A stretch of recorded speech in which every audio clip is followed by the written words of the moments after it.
செம்பருத்தி பூ பறித்து செந்தூர பட்டு வச்சு சத்தியமா மிருத்தங்க சத்தியமா நீங்க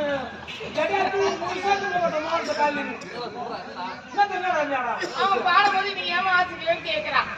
எப்ப பாடா எப்ப பாடணும் அவன் ஜாலியா நின்று பேசிக்கிறான். அப்புறம் பார்த்தா பாங்கன்னு சொல்றான். நம்ம நான் பேசிக்கிறேன்னமோ செம்பருத்தி பூ பறிச்சு செந்தூர பட்டு வச்சு எந்த இடத்த செம்பருத்தி வந்து அசோகமா அப்படியா போறோம். அவர் 4 நம்பர்